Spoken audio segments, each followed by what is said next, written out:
안녕하십니까. 신지식인 정인태입니다. 저는 국립한국국제대학교 특임교수를 역임했습니다. 베트남 왕족이 한국에 산다고 봉화군 베트남 마을. 네, 이 많은 국민들이 아직 모르는 경우가 많이 있는데요. 네, 베트남 왕족이 한국에 살고 있다라는 거죠. 그래서 이 경북도민일보도 보면은 베트남 왕족 이장발 임진왜란 참전 행적 담은 책자가 발간이 됐다.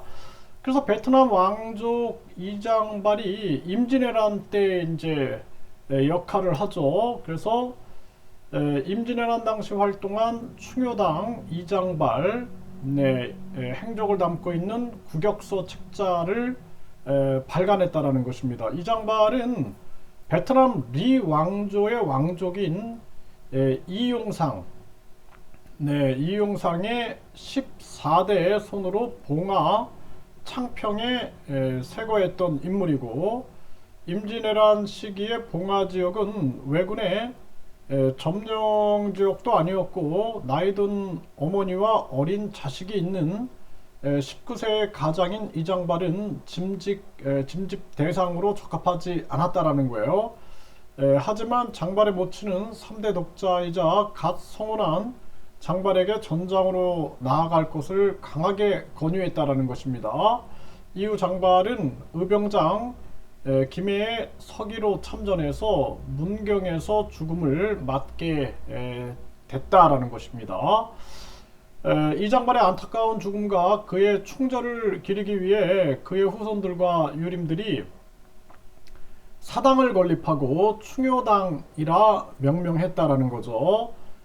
봉화군 봉선명 창평에 위치한 충효당은 화산 이씨에 관한 우리나라 몇 안 되는 유적으로 그 가치가 높으며 생가 옆에 위치한 유업인은 화산 이씨 관련 남한 지역의 유일한 금성문이다라는 것입니다.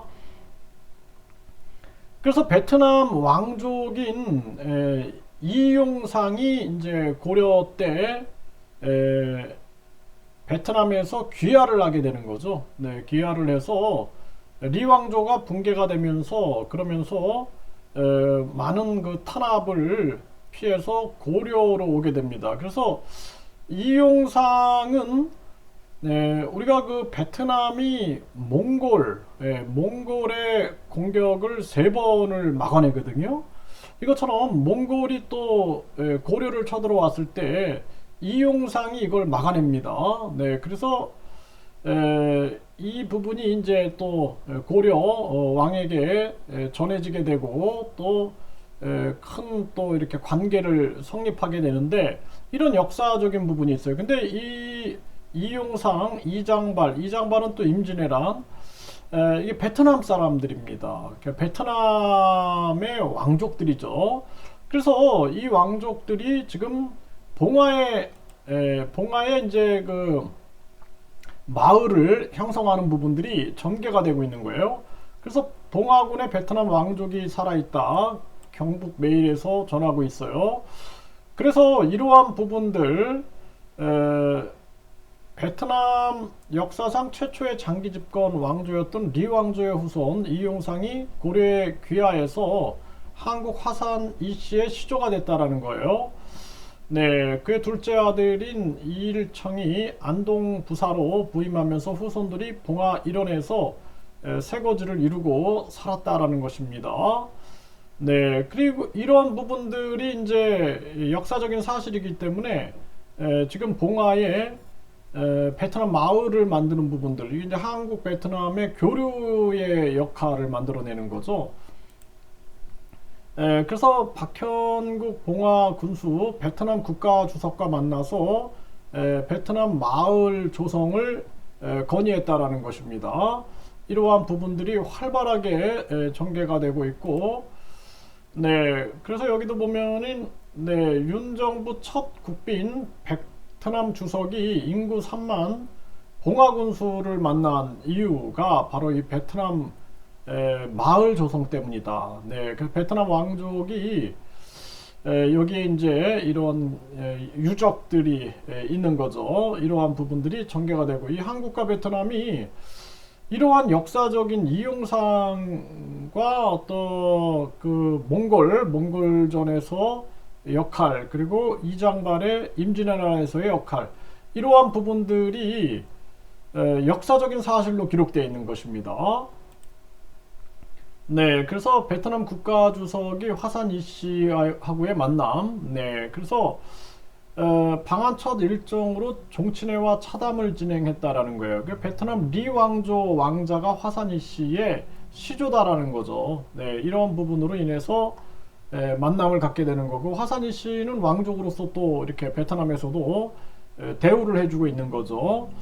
그래서 이게 이제 한국과 베트남의 중요한 연결고리가 될 수 있는 거거든요. 그래서 이제 베트남 각종 문제들도 많아요. 뭐 결혼, 뭐 유학, 근로자, 뭐 여행, 여기서 이제 불법 체류 문제, 이런 것들도 많은 반면에 역사적인 연결고리가 있어서, 또 작년에 한국 무역 흑자국 1위가 베트남이었거든요. 그래서 이러한 부분들을 좀 한국과 베트남의 신뢰를 가지고 잘만 뛰어넘으면은 좋은, 서로가 윈윈할 수 있는 좋은 기회가 될 수 있다, 이렇게 볼 수가 있고요. 네, 한국 베트남 이 안경환, 이 안경환 이분이 이제 전 조선대 교수인데 베트남에 대해서 연구를 많이 했어요. 그래서 하노이 명예시민인데, 이분이 이제 하는 얘기가 뭐냐면은 이 베트남 관련해 가지고 화산 이씨, 그리고 뿐만 아니라 이 정선 이씨, 네, 정선 이씨까지 이렇게 언급을 하고 있어요. 그래서 이 정선 이씨는 조금 덜한데, 그래서 베트남 리 왕조의 왕자 2명이 정선 이씨와 화산 이씨의 시조가 되었다라는 사실, 이걸 얘기를 하고 있는데, 화산이 씨는 굉장히 이게 역사적인 사실로 많이 이렇게 밝혀진 부분이고, 또 정선이 씨, 네, 정선이 씨 하면은 우리가 그 고려 무인 시대의 이의민, 네, 이의민, 여기가 이제 베트남 리 왕조의 정선이 씨, 여기도 이제 베트남 리 왕조의 왕자다, 이렇게 지금 얘기를 하고 있습니다. 그리고 원나라 사신으로 파견된 문익점 선생이 황제 미임을 받아서 교지로 귀향을 갔다가, 베트남으로 귀향을 갔다가 3년 만에 귀국하면서 가져온 교지의 모카씨앗이 이제 한배 우호 협력 관계 발전을 위한 견인할 자양분으로의 가치가 높다, 이런 얘기를 해요. 그래서 충성국 문익점은 베트남에서 모카씨를 가져왔다. 네, 이 한국 베트남 학회 회장의 얘기입니다. 그래서 이런 화산이 씨나 정선이 씨, 이 베트남 왕족이 한국에 이렇게 살고 있다라는 부분들. 그래서 한국 사회가 지금 이 다문화, 다민족, 다인종 사회로 가고 있어요. 이 저출산 문제가 굉장히 심각한데, 이거를 이제 해결을 해야 됩니다. 저출산 문제 해결을 직접 지원으로 해결을 하고, 그리고 우리가 이제 앞으로 중요한 부분들은, 한국이 살 길은 전 세계하고의 교류를 적극적으로 확대해 나가는 길입니다. 그래서 또 이렇게 베트남 왕족이 한국의 역사적 유적을 가지고 있다는 부분들, 작년에 한국의 무역 흑자국 1위가 베트남이었다라는 부분들, 공급망을 우리가 확대해 나가야 됩니다. 자체 공급망, 그리고 자체 교류망, 자체 무역망을 확대해 나가야 되는데, 좋은 이게 계기가 될 수 있는 부분이다, 이렇게 생각을 하게 되고요.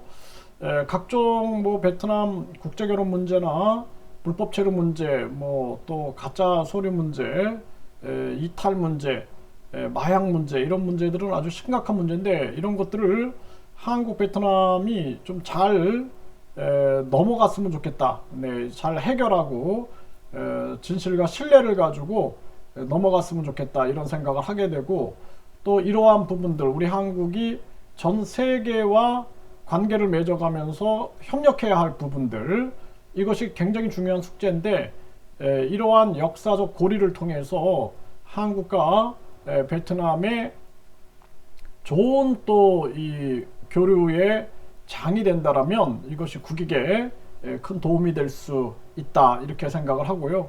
어차피 이제 한국과 베트남이 뭐 지금 뭐 베트남에 거의 한국 기업들이 1만 개가 있죠. 이러한 정황에서 좋은 또 교류의 고리가 됐으면 좋겠다 이런 바람을 말씀을 드립니다.